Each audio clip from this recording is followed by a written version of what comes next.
Listen closely. None of us truly live life itself. We live the life we focus on. Your mind is constantly filtering reality. It does three things automatically. It distorts, deletes, and generalizes. And believe it or not, that's necessary because you can't pay attention to everything happening around you at once. For example, you probably weren't thinking about how your shirt feels against your skin or the beat of your heart until I mentioned it. That's because your brain deletes most of the input. So whatever you do focus on, you start to feel, even if it isn't real. Imagine thinking someone is cheating you, even if they aren't. Your mind and body will react as though it's true. That's why people say a brave person dies once, but a coward dies 1,000 times. Fearful people keep imagining negative outcomes, and their bodies relive the pain over and over. But here's the good news. You can redirect your focus in an instant. Happiness in the end is not about circumstances. It's a decision. Abraham Lincoln once said, "Most people are about as happy as they decide to be." And he lived that truth. Think of his life. He failed in business at 21, lost an election at 22, failed again at 24, lost his fiancée at 26, had a breakdown at 27, lost multiple races for Congress and Senate, and yet at 52, became the president who held a nation together. With so much darkness, he still chose to seek the light. Now think of your own life. Moments that brought you joy. Was it excitement, achievement, a sense of freedom, connection with someone?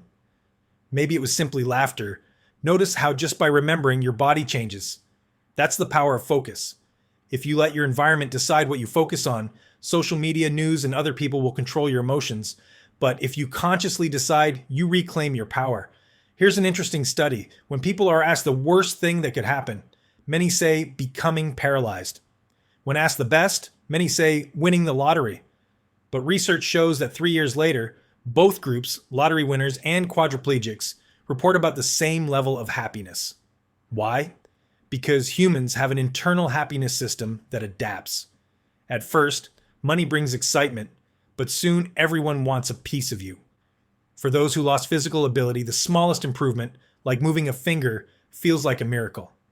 Contrast is what gives life meaning. That's why you can be surrounded by people who love you and still feel unloved if your focus is on what's missing. Or you can have very little and feel rich if your focus is on what you do have. It's not the outer world that decides your happiness. It's your inner world. Understanding this intellectually is one thing, but to master it, you must experience it consistently until it becomes automatic, just like any skill. Happiness has to become a value, a standard.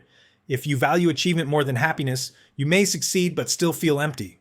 True fulfillment comes when you link joy, gratitude, and meaning to your daily life. So right now, think of 3 things that make you happy. Feel them fully. Ask yourself, is this joy from growth, from overcoming, from connection, from fun? Notice how your state shifts the moment you choose your focus. That's the secret. We don't live life. We live the life we choose to notice.